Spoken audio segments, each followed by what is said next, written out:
الحمد لله رب العالمين والعاقبة للمتقين والصلاة والسلام على سيد المرسلين وعلى آله وأصحابه أجمعين. أما بعد، أعوذ بالله من الشيطان الرجيم. بسم الله الرحمن الرحيم. ذلك الكتاب لا ريب فيه هدى للمتقين الذين يؤمنون بالغيب ويقيمون الصلاة ومما رزقناهم ينفقون. صدق الله مولانا العظيم وصدق رسوله النبي الكريم ونحن على ذلك من الشاهدين والشاكرين والحمد لله رب العالمين. خطبہ مسئلہ کے بعد میں نے کلام پاک کی جس آیت کو پڑھنے کا شرف حاصل کیا ہے، آئیے اس کے متعلق کچھ سمجھنے اور سمجھانے سے پہلے، کچھ سننے اور سنانے سے پہلے آقا نامدار مدینے کے تاجدار دونوں عالم کے مالک مختار جناب احمد مجتبی محمد مصطفیٰ صلی اللہ علیہ وسلم کی بارگاہ میں اپنی غلامی کا ثبوت دیتے ہوئے جھوم جھوم کر درود پاک کا ہدیہ پیش کرے. اللہم صلی علی سیدنا مولانا محمد فاتح الجود والکرم والہ وصحبہ وبارک وسلم. صلاۃ و سلام علیک یا رسول اللہ صلی اللہ تعالی علیہ وسلم. نبی اور آل نبی کی بارگاہ میں درود پاک کا ہدیہ پیش کرے. اللہم صلی علی سیدنا مولانا محمد فاتح الجود والکرم والہ وصحبہ وبارک وسلم. صلاۃ و سلام علیک یا رسول اللہ صلی اللہ تعالی علیہ وسلم.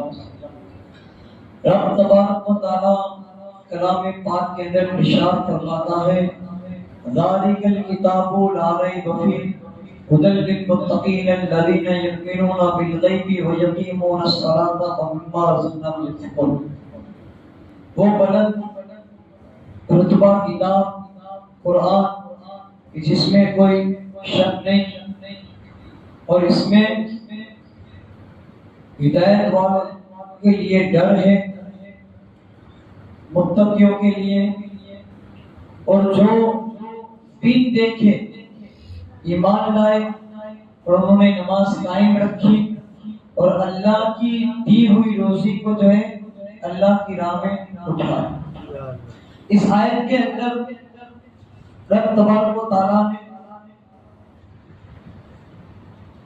نماز قائم رکھنے کے متعلق بھی فرمایا، وَيُقِيمُونَ الصَّلَاةَ. اس کا مطلب ہی جو ہے نماز قائم رکھے یہ ہوتا ہے. اسلام کے بنیادی ارکان 5 ہیں. سب سے پہلا ارکان توحید و رسالت، یعنی اللہ اور اس کے رسول کے اوپر ایمان لانا. دوسرا اسلام کا ارکان نماز، تیسرا روزہ، چوتھا زکوٰۃ اور پانچواں جو ہے وہ رمضان کے روزے اور حج وغیرہ جو ہے. تو یہ اسلام کے ارکان ہیں، توحید، نماز، روزہ، زکوٰۃ، حج. یہ ساری چیزیں، نماز جب تک بندہ اللہ کو ایک اور رسول کو اور محمد رسول اللہ صلی اللہ علیہ وسلم کو رسول نہیں مانے گا تب تک جو ہے وہ اسلام کے اندر داخل نہیں ہو سکتے. جیسے ہی اس نے کلمہ پڑھا، اب اس کے اوپر بالغ ہے تو چاہے پھر وہ عورت ہو یا مرد، اب نماز فرض ہو گئی. اس کے اوپر رمضان کے مہینے کے روزے فرض ہیں. اللہ نے اتنی دولت دی ہے کہ وہ مالک نصاب ہے، تو اس کے اوپر زکوٰۃ بھی فرض ہے اور اس کے اوپر حج بھی فرض ہے. اللہ کے رسول صلی اللہ تعالی علیہ وسلم کی حدیث کو حضرت ابو ہریرہ رضی اللہ تعالیٰ عنہ روایت کرتے ہیں. آپ فرماتے ہیں کہ اللہ کے رسول صلی اللہ علیہ وسلم کی بارگاہ کے اندر ایک دیہاتی، ایک اعرابی آیا اور اس نے عرض کی، یا رسول اللہ صلی اللہ تعالیٰ علیہ وسلم، مجھے کوئی ایسا عمل بتائیے کہ جس کو کر کر میں جنت کے اندر داخل ہو رہا ہوں. اللہ کے رسول صلی اللہ علیہ وسلم نے فرمایا کہ تو نماز کی پابندی کر، رمضان کے مہینے کے روزے رکھ، اپنے مال کی زکات دے اور حج ادا کر. یہ اللہ کے رسول صلی اللہ علیہ وسلم نے اس سے فرمایا. تو اس دیہاتی نے عرض کی، یا رسول اللہ صلی اللہ تعالی علیہ وسلم، جس کے قبضے میں میری جان ہے اس خدا کی قسم کھا کر کہتا ہوں کہ یہ جو چیزیں آپ نے مجھے بتائی ہے، نہ اس میں کچھ کمی کروں گا نہ کچھ زیادتی، اس کے اوپر میں جو ہے دل و جان سے عمل کروں گا. یہ کہہ کر وہ جب جانے لگا تو اللہ کے رسول صلی اللہ علیہ وسلم نے فرمایا، اگر کوئی یہ پسند کرتا ہو کہ دنیا کے اندر جنتی انسان دیکھنا چاہتا ہو تو اس جانے والے دیہاتی کو دیکھ لو، وہ جنتی ہے. نماز پڑھنے والے کو اللہ کے رسول صلی اللہ علیہ وسلم نے جنتی بتایا. اسلام کے ارکان کے اوپر پابندی، اسلام کے ارکان کو دل سے مان کر اس پر عمل کرنے والے کو اللہ کے رسول صلی اللہ علیہ وسلم نے جنتی بتایا. آج مسلمان کے پاس ہر چیز کے لیے ٹائم ہے. اگر مسلمان سے کہا جائے کہ گولا بارود 2 نمبر کا دھندا، مسلمان بھی شامل ہے. اگر مسلمان سے کہا جائے کہ یہ انلیگل چیزیں ہیں جس کو ہندوستان کی گورنمنٹ اگر دیکھ لے تو جیل ہو سکتی ہے، اگر مسلمان سے کہا جائے کہ یہ بلیک مال تمہیں دوسری سرحد کے اندر پہنچانا، آدمی تیار ہو جائے. اس سے کہا جائے گا کہ سرحد میں پہنچانا ہے، پاکستان کی سرحد میں پہنچانا ہے، گولی لگنے کا ڈر ہے، لیکن پیسہ مل رہا ہے، انسان تیار ہو جائے.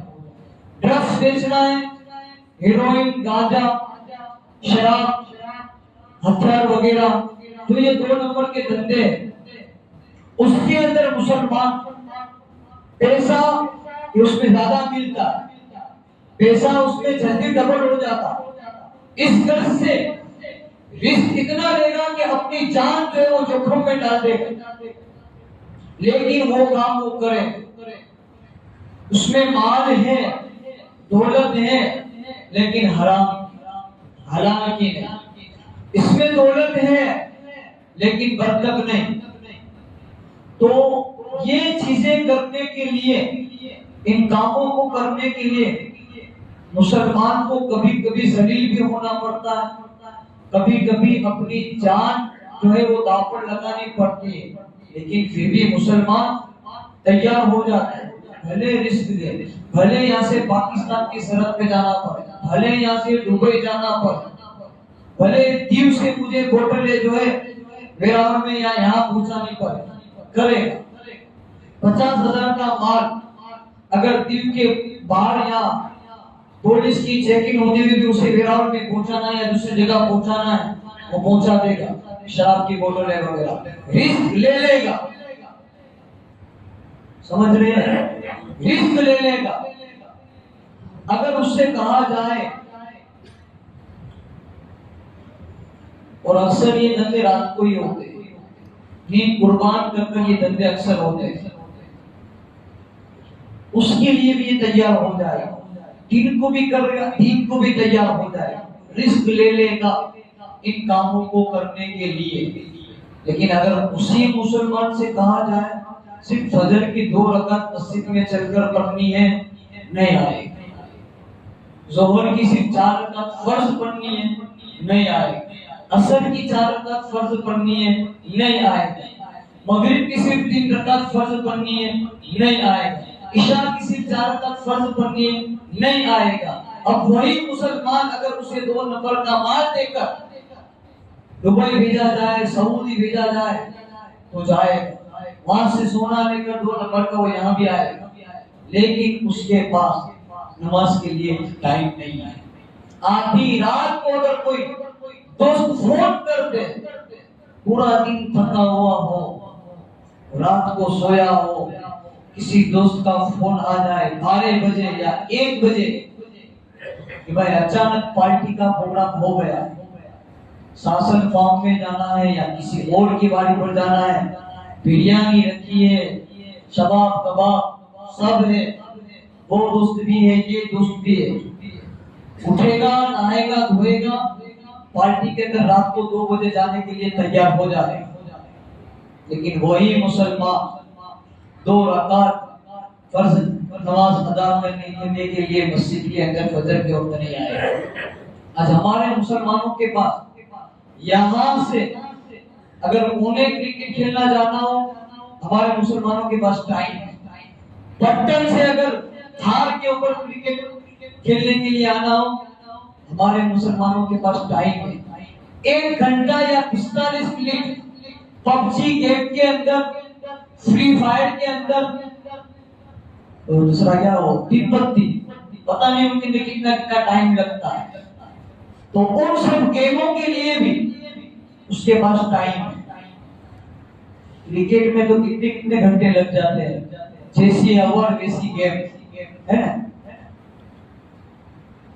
تو کبھی کبھی 4 گھنٹے کی میچ ہو جاتی ہے، کبھی کبھی 2 گھنٹے کی میچ ہو جاتی ہے۔ تو ان سارے کھیلوں کے لیے ہمارے پاس ٹائم ہے، حالانکہ یہ ہم پر فرض نہیں ہے، قرآن میں کہ حدیثوں میں اس کا ذکر بھی نہیں ہے کہ تم کرکٹ کھیلنا تم پر فرض ہے، کہیں بھی نہیں ہے۔ پب جی کھیلنا تم پر فرض ہے۔ نماز کے متعلق قرآن کی کئی سپاروں کے اندر اللہ نے فرمایا ہے کہ نماز تم پر فرض ہے۔ جو فرض نہیں ہے اس کو کرنے کے لیے تمہارے پاس ٹائم ہے، اور جو تم پر فرض ہے اس کے لیے تمہارے پاس ٹائم نہیں ہے۔ جس کام کے اندر اللہ نے دولت بھی رکھی ہے اور برکت بھی رکھی ہے، مسلمان کے پاس وہ ٹائم نہیں ہے۔ 2 نمبر کا اگر آپ دھندا کرتے ہیں تو آپ کو اس میں مال مل سکتا ہے، لیکن اگر حلال دھندا کر کر اگر آپ 5 وقت کی نماز پڑھو گے تو اس حلال دھندے کے اندر آپ کو دولت بھی ملے گی اور نماز کی پابندی کی برکت ہے، اس مال کے اندر برکت بھی ملے گی۔ برکت اگر چاہتے ہیں اپنے کاروبار کے اندر، اگر حلال دھندا ہو تو شراب بیچتا ہے 5 وقت کی نماز پڑھتا ہو، یہ نہیں، سمجھ میں آیا؟ حلال روزی ہے، جسے کھیتی باڑی ہے کرتے ہیں حلال روزی ہے، پیاز لہسن جو بیچتے ہیں یہ بھی حلال روزی ہے، کوئی پلاسٹر کرتا ہے، کوئی کیا کوئی مزدوری کرتا ہے، یہ سب حلال روزی ہے۔ اگر یہ حلال روزی کما کے لیے اگر آپ نماز کی پابندی کرو گے تو نماز کی برکت سے اس حلال روزی کے اندر اللہ برکت دے گا۔ ورنہ کمانے والے حرام کا تو ایک دن کے اندر لاکھوں روپے کما لیتے ہیں۔ کتنے کما لیتے ہیں؟ ایک دن کے اندر، ایک دن نہیں 2 گھنٹے کے اندر، سمجھ میں آیا؟ 2 گھنٹے کے اندر کروڑوں کا مال ادھر کا ادھر 2 نمبر کا ہو جاتا ہے، لیکن پھر بھی کیا ہے؟ کچھ بچتا نہیں ہے، برکت نہیں، کیونکہ برکت والا کام ہی نہیں کرو گے تو برکت کہاں سے ہوگی؟ جب حرکت والا کام کرو گے تو اس میں برکت نہیں، اس میں پھر حرکت ہی رہے گی۔ تو اگر اپنے کاموں کے اندر برکتیں چاہتے تو حلال روزی کہاں ہے؟ یہ ضروری نہیں ہے کہ شراب کی بوتل بیچ کر ہی جو ہے پیسہ کمایا جائے، ارے گلاب کے پانی کی بوتل بیچ کر بھی جو ہے حلال روزی کمائی جا سکتی ہے۔ شراب کی بوتل بیچ کر ہی جو ہے دولت نہیں، کبھی کبھی آپ عطر بیچ کر بھی، خوشبو کی بوتل بیچ کر بھی جو ہے آپ حلال روزی کما سکتے ہیں۔ تو حلال روزی کے لیے نماز کی پابندی ہمارے لیے، حلال روزی کے اندر برکت کے لیے نماز کی پابندی ضروری ہے، اور نماز انسان کی بڑی بڑی مصیبتوں سے بچاتی ہے۔ آج مسلمان کی پہچان کیا ہے؟ میں نے کئی مرتبہ اس کے اوپر بولا، ایک جانور بھی کھاتا ہے، پیتا ہے، چڑھتا ہے، وہ سب کچھ کرتا ہے جو انسان کرتا ہے، نماز جانور نہیں پڑھتا، آج انسان بھی وہی سب کرتا ہے جو جانور کرتے رہتا ہے، نماز نہیں پڑھتا۔ جو لوگ نماز نہیں پڑھتے ہیں انہیں سوچنا چاہیے کہ وہ کس وبھاگ کے اندر ہے، جانور والے وبھاگ کے اندر ہے کہ انسان والے وبھاگ کے اندر ہے۔ نماز کون نہیں پڑھتا آپ سمجھ گئے؟ تو نماز ہم پر فرض ہے، اور اللہ کے رسول صلی اللہ علیہ وسلم کی آنکھوں کی ٹھنڈک نماز ہے۔ ضروری ہے۔ میں جانتا ہوں کہ آپ دن بھر اگر آپ کام کے اندر رہتے ہیں، مسجد کے اندر نہیں آ سکتے، کوئی بات نہیں، آپ جہاں کام کرتے ہیں وہاں بھی آپ نماز پڑھ سکتے ہیں۔ آپ کھیتی باڑی کرتے ہیں، پاک جگہ کے اوپر کپڑا بچھا کر، اگر جگہ ہی پاک ہے تو کپڑا بھی بچھانے کی ضرورت نہیں ہے، اسی جگہ پر آپ کی نماز ہو جائے گی۔ آپ دکانوں کے اندر کام کر رہے ہیں، کپڑوں کی دکانوں کے اندر، کسی دکان کے اندر پلاسٹر کا کام کرتے ہیں، آپ ہاتھ دھو کر وضو کر کر آپ پاک ہو سکتے ہیں، اور اسی جگہ پر پاک جگہ پر آپ نماز پڑھ سکتے ہیں۔ اگر آپ کے پاس وقت ہے مسجد میں جا کر نماز ادا کرنے کا جماعت کے ساتھ، تو بہتر یہی ہے کہ مسجد میں جا کر جماعت کے ساتھ جو ہے نماز ادا کی جائے۔ اللہ کے رسول صلی اللہ علیہ وسلم کی یہ حدیث بھی ہے کہ جو مسجد کے اندر جماعت کے ساتھ نماز ادا کرتا ہے، پھر اس کی نماز جو ہے خدا کی بارگاہ کے اندر جو ہے سفید کپڑے کے اندر لپیٹ کر خدا کی بارگاہ کے اندر جاتی ہے، اور اللہ اس کو جو ہے قبول کر لیتا ہے۔ اور جو بغیر وقت کی نماز پڑھتا ہے تو اس کی نماز بھی جاتی تو ہے، لیکن سفید یا کالے کپڑے میں لپٹ کر بغیر وقت کی جو نماز پڑھتا ہے، اکثر جو جماعت کی جاتی رہتی ہے اپنے کام کو لے کر، اگر کوئی مجبوری اور گئی ہے تو اس کی بات الگ ہے، لیکن جس نے عادت بنا لی ہے کہ مجھے اب نماز جو ہے جماعت کے ساتھ پڑھنی ہی نہیں ہے، اکثر لوگوں نے یہ عادتیں بنا لی، نماز بعد میں بھی پڑھ گئے، ہے وقت جماعت کے ساتھ پڑھنے کا لیکن پھر بھی ایسا کرتے ہیں، تو ایسے نمازوں کی نماز عرش پر جاتی ہے، اور سفید یا کالے کپڑے میں لپٹ کر اللہ تعالیٰ ان کی نماز کو ان کے منہ پر مار دیتا ہے۔ تو نماز کو بھی جو ہے پابندی کے ساتھ ادا کرنا، جماعت نہ چھوٹنے پائے، اس پابندی کے ساتھ جو ہے نماز ادا کرے۔ فجر کی نماز حضرت آدم علیہ السلام نے سب سے پہلے ادا کی، کیونکہ آپ جب زمین پر آپ کو اتارا گیا، نازل کیا گیا، تو اس وقت رات تھی، اور جنت کے اندر آپ نے کبھی اندھیرا نہیں دیکھا، جنت کے اندر اجالا ہی اجالا، آپ نے کبھی اندھیرا نہیں دیکھا تھا۔ آپ جب اترے تو رات تھی، جب صبح ہوئی اجالا آپ نے دیکھا، تو اس کے شکریانہ کے طور پر آپ نے 2 رکعت نماز ادا کی۔ اللہ کو آپ کی نماز ادا اتنی پسند آ گئی کہ امت محمدیہ کو جو اس کے اوپر فرض کر دیا گیا۔ آج جو ہم فجر کی نماز جو 2 رکعت فرض ادا کرتے ہیں، وہ حضرت آدم علیہ السلام کی سنت کو ہم سے چالو۔ ظہر کی نماز حضرت ابراہیم علیہ السلام نے ادا کہ آپ کے بیٹے حضرت اسماعیل علیہ السلام ان کی جان بچ گئی، جب وہ اپنے قربان کرا تھا اللہ کی راہ میں، اپنے بیٹے کو قربان کرنے جاتے تھے، وہ ہٹ گئے، ان کو ہٹا لیا گیا، اور ان کی جگہ پر دمبا جو ہے وہ ذبح ہو گیا۔ تو بیٹے کی جان کی محفوظ رہنے کے شکریانہ کے طور پر آپ نے جو ہے 4 رکعت نماز ادا کی تھی، اسی کو جو ہے ظہر کا نام دے دیا گیا ہے۔ عصر کی نماز حضرت عزیر علیہ السلام نے جو ہے ادا کی ہے۔ آپ جو ہے اللہ کے حکم سے 100 سال تک جو ہے سوتے رہے، 100 سال کے بعد اللہ نے آپ کو زندہ فرمایا، اور آپ کا جو گدھا تھا اس کو بھی زندہ فرمایا۔ 100 سال کے بعد واپس زندہ ہونے کے شکریہ کے طور پر آپ نے عصر کی جو ہے 4 رکعت نماز کو ادا کی۔ اللہ کو یہ ادا پسند آ گئی، ہم پر وہ 4 رکعت عصر کی نماز جو ہے فرض کر دی گئی۔ 3 رکعت مغرب کی جو ہے حضرت داؤد علیہ السلام نے جو ہے ادا کی۔ آپ کی توبہ قبول ہونے کے موقع کے اوپر آپ نے 4 رکعت کی نماز کی نیت کی تھی، 4 رکعت کی نماز کی نیت کی، لیکن 3 ہی رکعت کے اوپر جو ہے آپ نے سلام پھیر دیا۔ اللہ کو اپنے اس نبی کی ادا بھی اتنی پسند آ گئی کہ امت محمدیہ کے اوپر جو ہے 3 رکعت مغرب کی جو ہے اللہ نے فرض کر دیا۔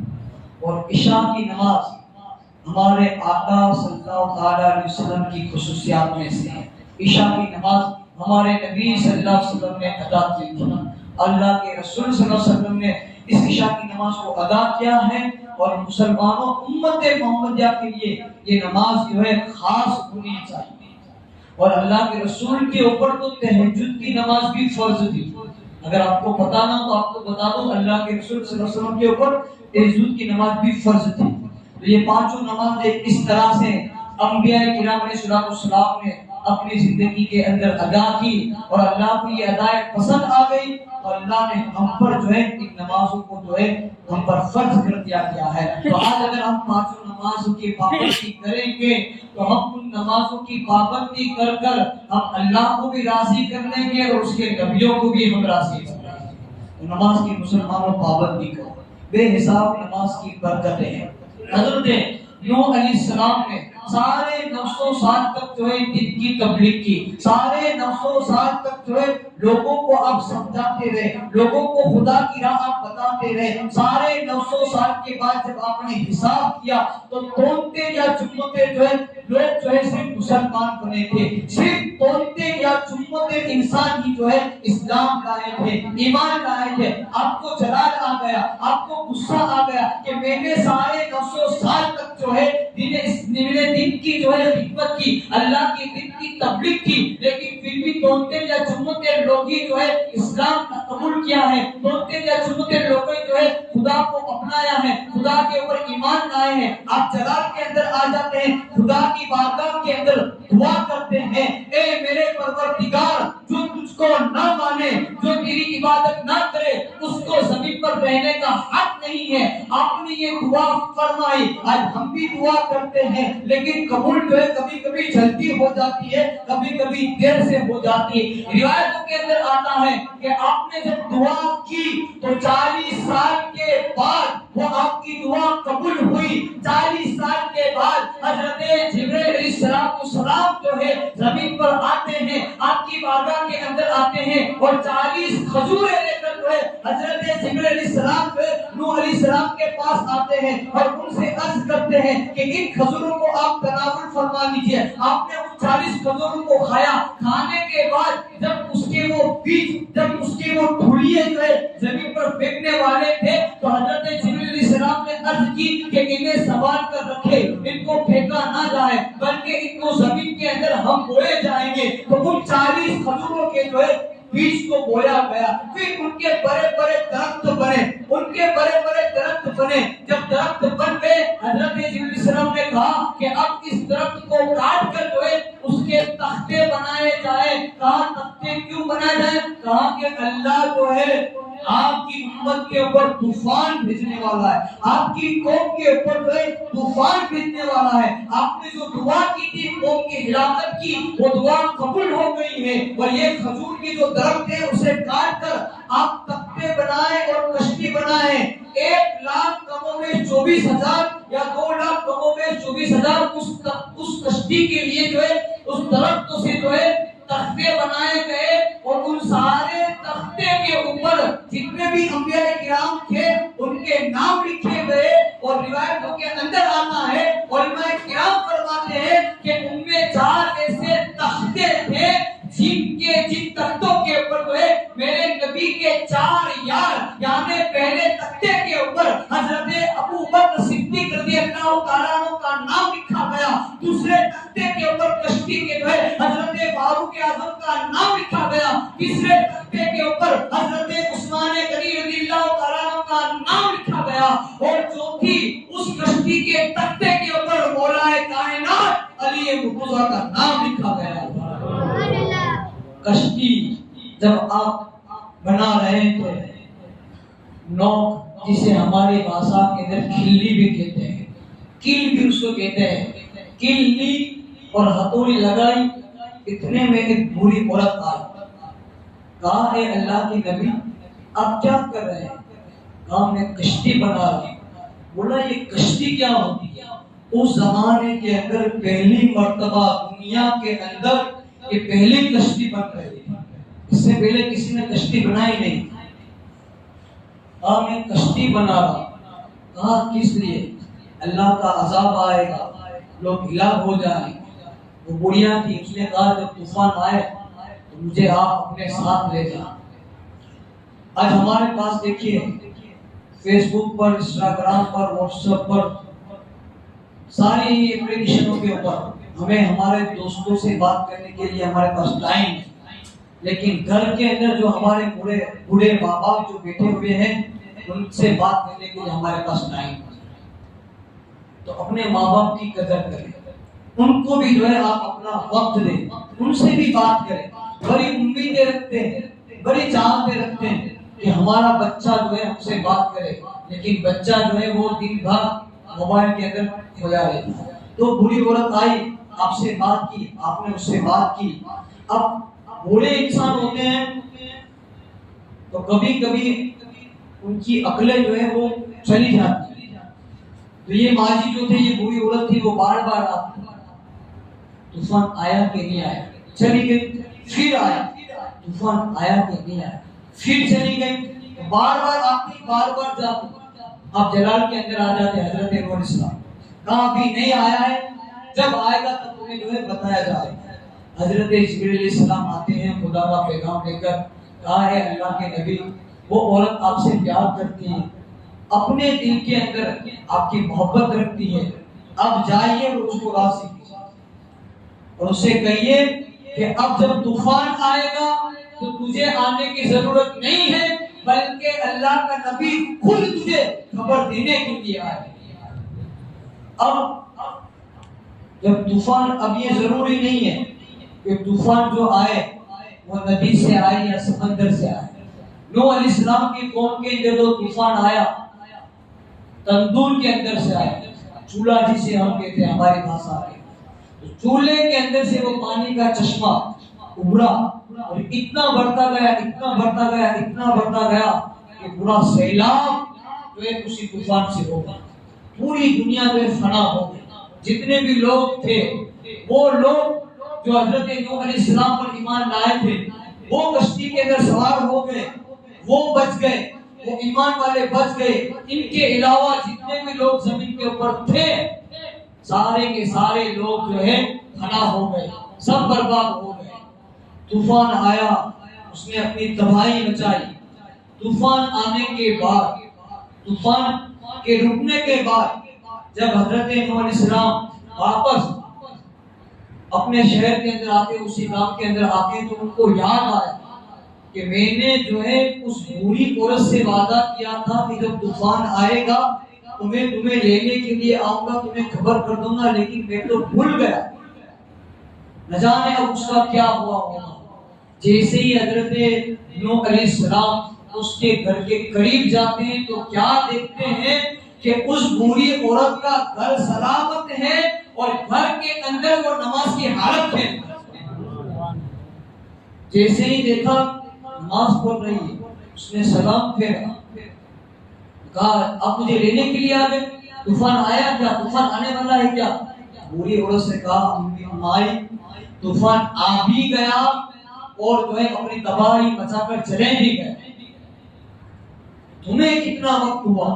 اس نے کہا، بوڑھی عورت نے کہا کہ میں نے تو بس ابھی 2 رکعت کی نماز ادا کی، جب سے آپ کے پاس گئی تھی آپ نے مجھے ڈانٹا تھا، تب سے لے کر ابھی تک جو ہے میں یہ 2 رکعت کی نماز پڑھی ہے، یعنی اس کی 2 رکعت کے اندر ہی جو ہے پورا طوفان بھی آ گیا اور تباہی مچا کر چلا گیا۔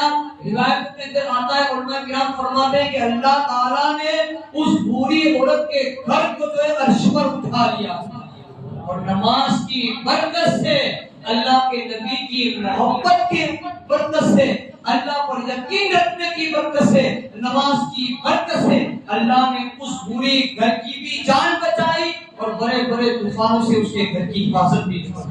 تو یہ نماز کی برکت ہے۔ نوح علیہ السلام کی ایک بوڑھی عورت جب نماز پڑھتی ہے تو اللہ اس کی جان کی حفاظت، بڑے سے بڑے طوفان کوئی معمولی نہیں تھا، بڑے بڑے پہاڑوں کو جو ہے اس طوفان نے اپنے دامن کے اندر لے لیا تھا۔ تو اتنے بڑے طوفان سے اللہ تعالیٰ نے اس بوڑھی عورت کی حفاظت نماز کی برکت سے فرمائی۔ اگر آج امت محمدیہ حرام کاموں کو چھوڑ کر اگر نماز کی پابندی کریں گے تو اللہ تعالیٰ آج کے امتیوں کو بھی جو ہے، آج کے مسلمانوں کو بھی جو ہے بڑے بڑے عذابوں سے ان کی حفاظت فرمائے اور نماز کی پابندی کرے۔ چند اعلان کو سماعت فرما رہے ہیں۔